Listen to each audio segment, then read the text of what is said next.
¿A qué huele? Transcurría en el año 1850, en una importante capital del país mexicano, vivía un matrimonio de avanzada edad, los cuales no tuvieron hijos, por lo que estaban solos. No obstante que tenían servidumbre para todo, en esa época y en la actualidad, no lo consideran compañía.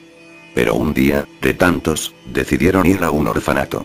Eran personas bien acomodadas económicamente, sin embargo, por lo avanzado de su edad, su solicitud fue rechazada, pues los niños deberían tener padres para rato. Dicho esto los entristeció más.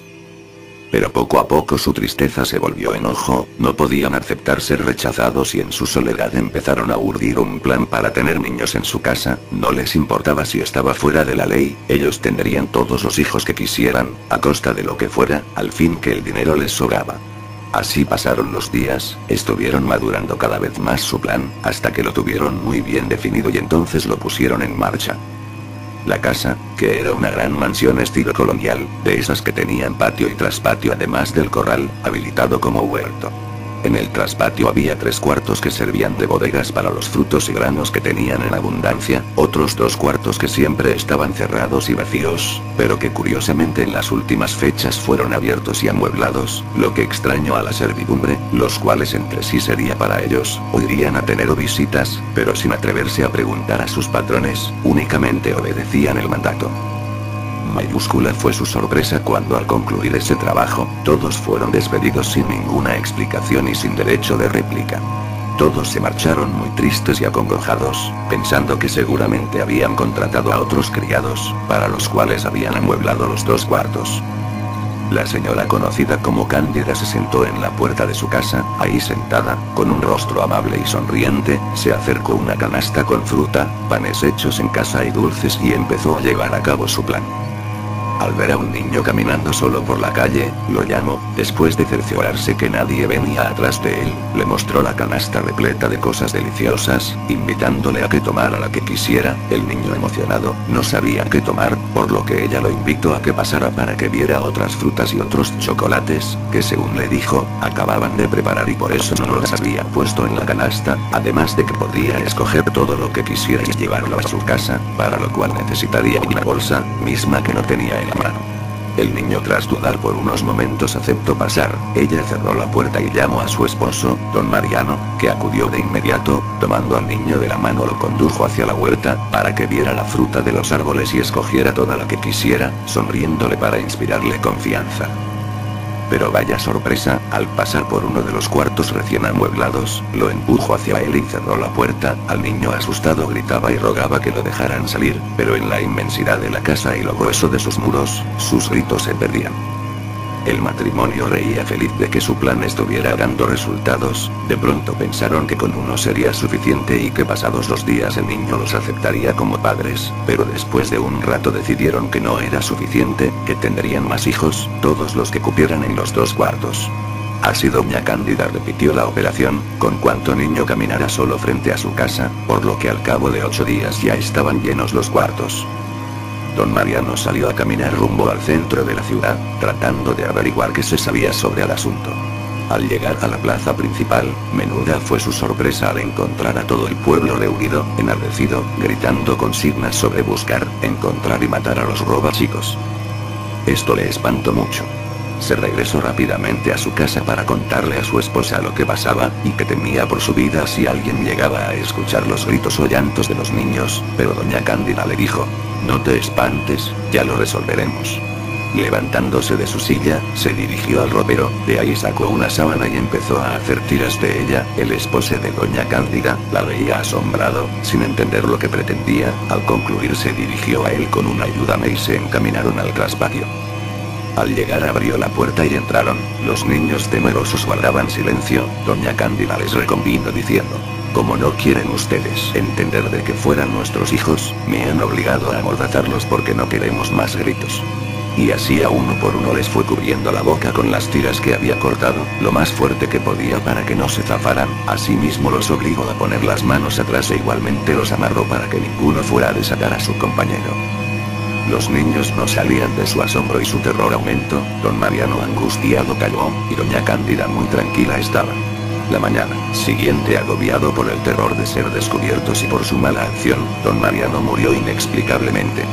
Doña Cándida cayó en la agonía y muy triste, no se separó del cuerpo de su difunto marido. No le dio sepultura y a nadie le avisó, olvidándose de los niños, no les dio comida y ella tampoco comió, por lo que al cabo de una semana ella también murió. Al cabo de 10 días, el pueblo se vio envuelto en una peste horrible, por lo cual decidieron saber la razón, dirigiendo sus pasos a la casa del matrimonio. Y encontraron los cuerpos de estos dos, pero a los niños no, sino después de 5 días, cuando la peste se volvió mayor, y les dieron santa sepultura. La casa jamás ha podido ser habitada, pues cuentan que dentro se oyen gemidos, risas, llantos y gritos de niños, y de una persona mayor, y nadie pasa por el frente, pues dicen que se encuentra a doña Cándida pidiendo su perdón. Gota de gota. Todo comenzó a mediados de los años 60 en las afueras de Valencia, en un pueblo llamado La Eliana. Este pueblo, como tantos otros de la franja mediterránea, se dedicaba principalmente a la agricultura y más en especial a los cítricos. Era un pueblo pequeño en el que como máximo habría unos 500 habitantes y todos ellos se concentraban en las pocas calles que rodeaban a la plaza del pueblo, todos salvo la familia González, que residían en las afueras del pueblo en una gran mansión que antiguamente pertenecía a los duques de Flores. Era una casa preciosa, de altos techos e innumerables salones y habitaciones, todos ellos decorados con gran gusto. La mansión también constaba de unos espaciosos jardines en los que era fácil perderse, y todo ello rodeado por un muro por el que solo se podía acceder mediante una gigantesca puerta de acero forjado. Allí vivía la familia González, cuyo cabeza de familia era Joaquín González y se dedicaba por entero a sus negocios empresariales. Su esposa era la señora Patricia González, una distinguida dama de la aristocracia valenciana que además de ser una preciosidad era la madre de 4 lindas criaturas. Los pequeños de la casa iban desde los 4 meses que tenía José hasta los 5 años que tenía la mayor Nancy, que era igual de bonita que su madre. Era lo que podríamos resumir como una familia feliz.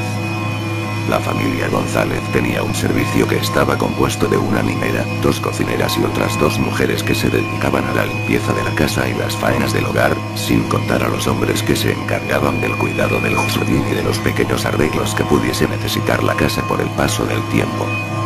Mantenían una relación muy cordial con sus vecinos del pueblo, pues en las fiestas siempre hacían una fuerte aportación de dinero que engrandecía los festejos. En apariencia todo funcionaba de maravilla. Dentro de pocos días llegarían las fiestas de Navidad y la familia estaba realizando todos los preparativos para que fuesen unas Navidades inolvidables. Pasaron los días y por fin llegó la Navidad. Toda la casa se llenó de colorido y en el jardín adornaron el abeto que tenían con giraldas y bolas de colores. Los niños estaban encantados, todo eran risas y diversión, y muy pronto llegarían los Reyes Magos cargados de regalos para ellos. Llegó el día de Nochevieja y los señores González se preparaban para asistir a una fiesta que daban en el pueblo, en la que iría a tocar una orquesta y habría baile hasta bien entrada la noche. Esa noche todo el servicio tenía fiesta menos la niñera, ya que ella se tenía que quedar a cargo de los pequeños. Una vez los señores González se hubieron marchado, la joven niñera se dispuso a dar de cenar a los críos y acostarlos. Los más pequeños no tardaron mucho en dormirse, pero la preciosa Nancy y su hermana Sandra le pidieron a la joven que les contara un cuento para poder dormir. Esta les contó un par de historias de su invención en las que aparecían príncipes y princesas, y las niñas no tardaron en caer rendidas en brazos de Morfeo. La muchacha, ya algo agotada, las arropó y con mucho sigilo salió de la habitación, cerrando tras de sí la puerta. Eran prácticamente las 10 de la noche y se decidió a ir a comer algo a la cocina. La gran mansión se encontraba en un silencio sepulcral, tanto que a veces le recorría un pequeño escalofrío por el cuerpo. Después de prepararse una ensalada y un pequeño bocadillo de jamón y queso, se dirigió al comedor, donde escucharía un poco de música mientras intentaba leer un poco. Pasaron las horas y la chica se quedó dormida en el sofá. Sobresaltada se despertó, pues estaba sonando de forma incesante el teléfono. Ring, ring. No paraba de sonar en ese momento. Ella no sabía exactamente dónde se encontraba. Tardó unos segundos en darse cuenta que estaba en la mansión de los González. Se levantó rápidamente del sofá y cogió el teléfono que se encontraba sobre una mesilla cerca de la lámpara. Descolgó el auricular, pero al otro lado de la línea no se escuchaba a nadie. Ella preguntó varias veces: buenas noches, casa de los González, ¿hay alguien ahí? pero nadie contestó. Transcurrido un tiempo colgó el teléfono y se quedó mirándolo durante unos instantes, luego sin darle más importancia se fue a recoger los platos y el vaso que había dejado junto al sofá para llevarlos a la cocina. Una vez allí los metió en la pila y cuando se disponía a limpiarlos volvió a escuchar el timbre del teléfono, ring, ring. De nuevo salió corriendo hacia el comedor y sofocada cogió el teléfono. Tampoco esta vez se escuchó nada al otro lado. La muchacha, algo preocupada, preguntaba incesantemente, diga, diga. Pero nadie contestaba. Finalmente se volvió a cortar la comunicación. Sari, que así se llamaba la niñera, pensó que sería un fallo de la central telefónica, pues no era raro que durante esas fechas hubiese cortes telefónicos debidos al mal tiempo. No había dado 2 pasos cuando de nuevo sonó el teléfono, rápidamente lo volvió a coger y de nuevo preguntó si había alguien al otro lado de la línea, pero nadie contestó, aunque esta vez escuchó algo que las otras veces no había oído. Se escuchaba con claridad, tal vez con demasiada claridad, sonaba como un goteo, cloc, cloc. Sari volvió a preguntar, buenas noches, ¿hay alguien? Pero nadie contestó. La muchacha comenzaba a estar algo preocupada y decidió llamar a la policía del pueblo para comunicarles lo sucedido. Descolgó de nuevo el teléfono y cuando se acercó el auricular a la oreja volvió a escuchar, cloc, cloc.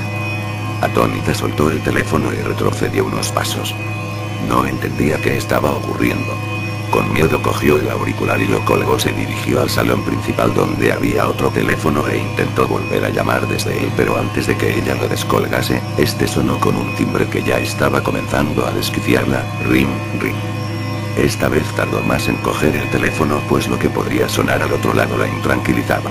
Finalmente lo descolgó y se lo acercó poco a poco a la oreja como sabiendo ya de antemano lo que iba a escuchar, cloc, cloc. Es lo que oyó. Aterrada tiró el auricular al suelo con rabia y le gritó de forma histérica al teléfono, ¿quién es? ¿Qué es lo que quiere? Pero el teléfono solo contestaba, cloc, cloc. De nuevo lo volvió a colgar entre sollozos, pero una vez colgado este volvió a sonar. La muchacha aterrada ya no se atrevió a descolgarlo y decidió coger a los niños e irse con ellos al pueblo en busca de sus padres y la policía. Subió corriendo la escalera que llevaba al cuarto de los más pequeños mientras por toda la casa resonaba, ring, ring. Abrió la habitación de los niños pero ellos no estaban allí. Sin apenas podérselo creer abrió la habitación contigua en donde dormían Nancy y Sandra y ellas tampoco se encontraban en la habitación. El pánico se apoderó de ella y comenzó a gritar enloquecida pidiendo que parase el incesante timbre del teléfono, pero este no cesaba, ring, ring. Cogió el teléfono que se encontraba en el pasillo y antes de dejarlo descolgado para dejar de oír su timbre volvió a escuchar el sonido de las gotas que caían, cloc, cloc. Comenzó a correr por toda la casa buscando a los niños, recorriendo cada una de las estancias mientras en su cabeza no paraba de escucharse un tétrico y a la vez incesante goteo, cloc, cloc. Una por una recorrió todas las habitaciones sin éxito, los niños no aparecían por ninguna parte, solo le quedaba mirar en el ala oeste del caserón destinado al personal que trabajaba en la casa. Cogió una llave maestra para entrar en los aposentos privados de los trabajadores pero en ellos no encontró nada. Entró en el baño del servicio empujando bruscamente la puerta, allí estaban. Sus ojos desorbitados no podían creerse la escena que tenían delante. Atónita contempló cómo las 4 criaturas estaban dentro de la bañera vacía, apilados unos sobre otros, habían sido degollados y metidos allí. La cabeza de la pequeña Nancy sobresalía de la bañera y de su cuello emanaba un hilo de sangre que recorría el borde de la bañera y caía sobre el auricular del teléfono descolgado produciendo un incesante goteo, cloc, cloc. Nunca se encontró al culpable y tuvieron que pasar muchos años para que la gente que pasaba cerca del caserón no sufriera un escalofrío al recordar los hechos. Después de aquello la pobre Sari tuvo que tener ayuda psicológica hasta que a finales de los años 70 terminó con su vida arrojándose desde un 8º piso. Dicen que por las noches cuando dormía no dejaba de escuchar las gotas de sangre que caían sobre el teléfono. Desde entonces la casa está deshabitada pues la familia González se mudó a la ciudad de Valencia intentando olvidar lo ocurrido y nadie quiso comprarla después de los hechos que en ella acontecieron.